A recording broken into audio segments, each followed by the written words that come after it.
മലയാളത്തിൻ്റെ പ്രിയപ്പെട്ട കവി ശ്രീ മുരുകൻ കാട്ടാക്കട സാർ, അതുപോലെ തന്നെ പ്രിയ സുഹൃത്തും എഴുത്തുകാരനുമായ ജേക്കബ് എബ്രഹാം, പ്രിയ സുഹൃത്തും സഹോദരനുമായ ശ്രീ പ്രദീപ് മാരിയിൽ, ഇവിടെ അജയേട്ടനെ പോലുള്ള എഴുത്തുകാരൊക്കെ ബാക്കിൽ ഇരിക്കുന്നുണ്ട്. പ്രദീപ് മാഷിൻ്റെ കുടുംബക്കാരൊക്കെ ഏതാണ്ട് എല്ലാവരും ഇവിടെ ഉണ്ട്. മലയാളത്തിൻ്റെ ഒരു പ്രിയ കവി ചൊരിഞ്ഞ വാക്കുകളുടെ ധന്യതയിൽ പ്രഭാപൂരം പരത്തി നിൽക്കുന്ന ഒരു വേദിയിലാണ് ഞാനിപ്പോൾ സംസാരിക്കുന്നത് എന്നുള്ളത് എനിക്ക് ഏറെ അഭിമാനം തോന്നുന്നു. ശ്രീ പ്രദീപ്, അദ്ദേഹം നാട്ടിലല്ല ജോലി ചെയ്യുന്നത്. നേരത്തെ മുരുക സാറ് പറഞ്ഞതുപോലെ നാടുവിട്ടു പോകുന്ന മലയാളിയുടെ പ്രതിനിധിയാണ് അദ്ദേഹം. ഉപ്പുകല്ലിനും ഉരിയരിച്ചോറിനും വേണ്ടി രാജ്യം വിട്ടു പോകുന്ന ഓരോ മലയാളിയും, ലോകത്തെല്ലായിടത്തും പ്രവാസികളുണ്ട്. പ്രിയപ്പെട്ട ഒരിടത്തു നിന്നും മറ്റൊരിടത്തേക്ക് യാത്രയാകുമ്പോൾ അവർക്ക് ചില സങ്കടങ്ങളും ഒക്കെ ഉണ്ടാകും. പക്ഷേ നാട്ടിൻ്റെ എല്ലാ ആത്മാവിനെയും പിഴിഞ്ഞെടുത്ത് സ്വന്തം ഹൃദയത്തിൽ മൺചിത്രത്താഴിട്ട് പൂട്ടി വെച്ച് കൊണ്ടുപോകുന്ന സ്വഭാവം മലയാളിക്ക് മാത്രമേ ഉള്ളൂ. മലയാളികളുടെ കൂട്ടത്തിൽ തന്നെ പുഴയുടെയും കായലിൻ്റെയും കടലിൻ്റെയൊക്കെ തീരത്ത് താമസിക്കുന്നവർക്ക് ആ പ്രത്യേകതയുണ്ടാകും. പ്രദീപ് എന്ന് പറയുന്ന ആൾ ഭാരതപ്പുഴയുടെ തീരത്ത് താമസിക്കുന്ന ഒരാളാണ്, താമസിച്ചിരുന്ന. ഞാനും അതെ. നാട്ടിലെ ഒരു ഏറ്റവും വലിയ സങ്കടം എന്താണെന്ന് ചോദിക്കും. ഇപ്പോൾ ഞാൻ ഭാരതപ്പുഴയുടെ തീരത്ത് നിന്ന് ഇപ്പോൾ തിരുവനന്തപുരത്ത് വന്ന് കുറച്ച് കാലമായി താമസിക്കുന്നു. അപ്പോൾ മൈസൂരിലേക്ക് ട്രെയിൻ കയറിയോ ഫ്ലൈറ്റ് കയറിയോ പോകുന്ന പ്രദീപ് എന്ന് പറയുന്ന ആളുടെ സങ്കടം എനിക്ക് ഓർമ്മിക്കാവുന്നതേ ഉള്ളൂ. ഏറ്റവും ഇഷ്ടപ്പെട്ട ഭക്ഷണം എന്താണെന്ന് ചോദിച്ചാൽ, ഞങ്ങൾ പുഴയുടെ തീരത്ത് താമസിക്കുന്ന ആളുകൾക്ക് പുഴ മത്സ്യമാണ്. ഞങ്ങൾക്ക് ഏറ്റവും ഇഷ്ടപ്പെട്ട ആഗ്രഹം എന്താണെന്ന് വെച്ചാൽ പുഴയുടെ ആ വെള്ളാര മണലിൽ നിന്ന് അങ്ങനെ ആകാശത്തേക്ക് പോയി നക്ഷത്രങ്ങളെ ഇങ്ങനെ കണ്ടുകൊണ്ടിരിക്കുക എന്നുള്ളതാണ്. ഇടയ്ക്ക് പുഴയിലിറങ്ങുക, മുട്ടറ്റം വെള്ളമാകുമ്പോൾ ഇക്കരയിൽ നിന്ന് അക്കരയിലേക്ക് പോവുക. അങ്ങനെ ഭൂതകാലത്തിൻ്റെ സർഗാത്മകമായ തുടിപ്പുകൾ എന്ന് പറയുന്നത് മുഴുവൻ ഞങ്ങളെ നാട്ടുകാർക്ക്, ഭാരതപ്പുഴയുടെ തീരത്ത് താമസിക്കുന്നവർക്ക് ഭാരതപ്പുഴയുടെ ജീവിതത്തിൻ്റെ മങ്ങാത്ത ഓർമ്മകളാണ്. അപ്പോൾ ഈ പുസ്തകത്തിനകത്ത് വെള്ളാരം കല്ലുകൾ തേടുന്ന പെൺകുട്ടി, വെള്ളാരം കല്ല്, സാധാരണ കല്ല് കാണുന്നേക്കാൾ എനിക്ക് തോന്നുന്നത് ഭാരതപ്പുഴയുടെ തീരത്തുള്ളവരൊക്കെ വെള്ളാരം കല്ലായിരിക്കും കണ്ടിട്ടുണ്ടാവുക. ഉപ്പ് പൊടിയുന്ന ആണോ എന്ന് മണലിനെ ചെറുപ്പത്തിൽ തെറ്റിദ്ധരിച്ചിരുന്ന ഒരു കാലം എനിക്ക് ഓർമ്മയുണ്ട്. നേരത്തെ സാറ് സൂചിപ്പിച്ചതുപോലെ വെള്ളാരം കല്ലുകൾ തേടി എടുക്കുന്ന ആ ബാല്യകാലത്തിൻ്റെ ആത്മനിർവൃതിയാണ് ഒരു പക്ഷേ കഥയായി. ഈ കഥയുടെ ഒരു പ്രത്യേകതയുണ്ട്.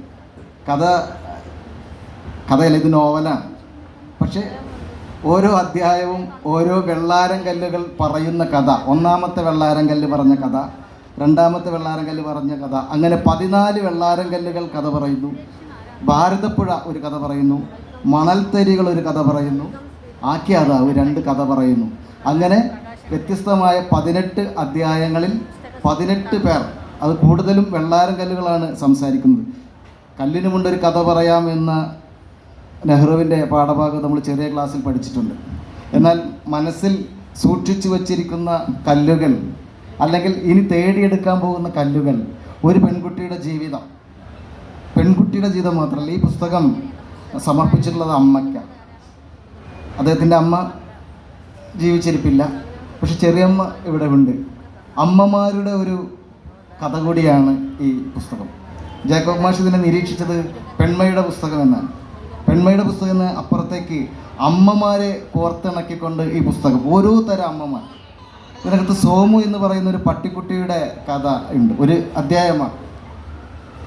ആ ഓരോ കഥ എന്ന് ഞാൻ പറയുന്നത്, ഈ നോവലിനെ നമുക്ക് ഒറ്റക്കഥയാക്കി തിരിച്ചെടുക്കാൻ പറ്റും. അങ്ങനെ 10-20 കഥകൾ ഇതിനകത്തുണ്ട്. പക്ഷേ എല്ലാ കഥകളും തമ്മിൽ ചേർന്ന് പോകുന്ന വളരെ സുഘടിതമായ ഒരു ഘടനയുള്ള, അന്തർധാരയിൽ എല്ലാ കഥാപാത്രങ്ങളും പരസ്പരം ബന്ധപ്പെടുന്ന അനിർവചനീയമായ ഒരു അനുഭൂതി നമുക്ക് നൽകുന്ന തരത്തിലാണ് ഈ കഥ. അതിലൊരു കഥയാണ് സോമു എന്ന് പറയുന്ന ഒരു പട്ടിയുടെ കഥ. ആ പട്ടിയെ സ്നേഹിക്കുന്ന അമ്മ കുട്ടിയെ സ്നേഹിക്കുന്നതിനേക്കാൾ പട്ടിയെ സ്നേഹിക്കുന്നതിൽ കുട്ടിക്ക് വിരോധമുണ്ട്. അപ്പോൾ ഒടുവിൽ ആ പട്ടി ചത്തുപോയ നേരത്ത് അമ്മയോട് മകൻ ചോദിക്കും, എൻ്റെ മകനാലും മകൾ ചോദിക്കുന്നു, എൻ്റെ അച്ഛൻ മരിച്ചിട്ട് പോലും ഇത്രയും വിഷമം കാണിക്കാത്ത അമ്മ എന്തിനാണ് ഇത്രയും പ്രയാസപ്പെടുന്നത് ചോദിക്കുമ്പോൾ അമ്മയുടെ ഒരു മറുപടി ഉണ്ട്, എടാ ഈ പട്ടി ഒരു പെണ്ണായിരുന്നു എന്ന് പറഞ്ഞ് അത്രേ പറയുന്നുള്ളൂ. ബാല്യകാല സഖിയിൽ കുരു പൊട്ടി എന്ന് പറഞ്ഞ് ബഷീർ നിർത്തുന്നത് പോലെ ആ പട്ടി ഒരു പെണ്ണായിരുന്നു എന്ന് പറഞ്ഞ് അർദ്ധോക്തിയിൽ നിർത്തുക എന്ന് പറഞ്ഞാൽ പെണ്ണുങ്ങൾക്ക് വേണ്ടി ഇത്രയധികം കരയാനും പെണ്ണുങ്ങളെ ഇത്രയും ചേർത്ത് പിടിക്കാനും മറ്റൊരു പെണ്ണിനല്ലാതെ ഒരമ്മക്കല്ലാതെ മറ്റാർക്കാണ് കഴിയുക എന്നുള്ളൊരു ചോദ്യം നിലനിർത്തിക്കൊണ്ടാണ് ആ അധ്യായം അവസാനിക്കുന്നത്. ഞാൻ ഈ വേദിയിലേക്ക് ദൂരമൊക്കെ അധ്യാപകരാണ്, ഞാൻ ഒരു അധ്യാപകനാണ്. സ്ഥിരപ്പെടാത്ത അധ്യാപകൻ്റെ വിഷമം ഒരുപക്ഷെ മലയാള സാഹിത്യത്തിൽ ഇത്ര ദൃഢമായി ആരും പറഞ്ഞിട്ടില്ല എന്നെനിക്ക് തോന്നുന്നു. പ്രദീപ് മാഷി എന്നാണ് ഞങ്ങളൊക്കെ വിളിക്കുന്നത്. അദ്ദേഹം ഇപ്പോൾ നിലവിൽ ചെയ്യുന്ന ജോലിയുടെ മുന്നേ അദ്ദേഹം അധ്യാപകനായി നാട്ടിൽ ജോലി ചെയ്തിട്ടുണ്ട്. സ്ഥിരപ്പെടാത്ത അധ്യാപകർ അനുഭവിക്കുന്ന കുറേ പ്രയാസങ്ങൾ. അവർ യഥാർത്ഥ സ്കൂളിലാണ് പോവുക, ഒരു എയ്ഡഡ് സ്കൂളിൽ അവർ പോകും, പക്ഷേ അവർക്ക് ശമ്പളമില്ല. മാനേജർ കൊടുക്കുന്ന 2000 തൊട്ട് 3000 വരെയുള്ള ഒരു തുകയാണ് അവർക്ക് കിട്ടുക. അപ്പോൾ വീട്ടിൽ ഭാര്യയും മക്കളും അറിയാതെ രാത്രിയിൽ മറ്റു ജോലിക്ക് പോകേണ്ടി വരുന്ന നിസ്സഹായനായ ആ അധ്യാപകൻ്റെ കഥ, അത് കരളരിക്കുന്നൊരു കഥ. ഞാൻ നിങ്ങൾ വായിക്കാനുള്ളത് കൊണ്ട് അതിൻ്റെ സസ്പെൻസ് പൊളിക്കണ്ട എന്നുള്ളത് കൊണ്ട് അതിനകത്തൊരു അച്ഛനും മകളും തമ്മിലുള്ള അതിവൈകാരികമായ ഹൃദയമൊരുക്കുന്ന അനുഭവങ്ങളെ വാക്കുകൾ കൊണ്ട് വർണ്ണിച്ചിട്ടുണ്ട്. അതുപോലെ ഓർക്കുമ്പോൾ ഓർക്കാതിരിക്കാൻ ഓർക്കുകയും ഓർക്കാതിരിക്കുമ്പോൾ അറിയാതെ ഓർത്തു പോവുകയും ചെയ്യുന്ന നിരവധി ഓർമ്മകളാൽ ചിട്ടപ്പെടുത്തിയതാണ് ഈ പുസ്തകം. ഓർമ്മയുടെ മതിൽ പൊളിച്ചു എന്നും ഓർമ്മയുടെ മഴ പെയ്തു എന്നും ഓർമ്മയുടെ നക്ഷത്രങ്ങളെ കണ്ടു എന്നൊക്കെ പറഞ്ഞ് ഓർമ്മ എന്നുള്ളത് മറ്റൊരു കഥാപാത്രമാവുകയാണ്. എല്ലാ അധ്യായങ്ങളിലും നിറഞ്ഞു നിൽക്കുന്ന ഒരു കഥാപാത്രമാണ് നിള. നിളാതീരത്തെന്നും നിളയെ കാത്തിരിക്കുമ്പോൾ നിള നമുക്ക് ഓതിത്തരുന്ന നിരവധി കഥകളുണ്ട്. അത് നിളാതീരത്തിരിക്കുന്നവർക്കേ അറിയൂ. അത്തരം കഥകളെയാണ് ഈ വെള്ളാരം കല്ലുകളെ കൂട്ടുപിടിച്ച് ശ്രീ പ്രദീപ് ഇവിടെ രേഖപ്പെടുത്തി വെച്ചത് എന്നെനിക്ക് തോന്നുന്നു. പ്രണയം എന്താ പറയുക, മനസ്സിൻ്റെ കാതിൽ എന്നൊക്കെ നമ്മൾ പറയുന്ന സിനിമാ പാട്ട് കേട്ടതുപോലെ പരസ്പരം ഹൃദയം വെച്ച് സ്നേഹിക്കുന്ന നിരവധി പ്രണയികളെ ഈ പുസ്തകത്തിൽ കാണാം. മീര എന്ന് പറഞ്ഞൊരു അധ്യായം തന്നെയുണ്ട്. മീരയേക്കാൾ പ്രണയത്തിൻ്റെ സിമ്പൽ, പ്രണയത്തിൻ്റെ പ്രതീകം മറ്റെന്തുണ്ട് എന്ന് അദ്ദേഹം ചോദിക്കുന്നു.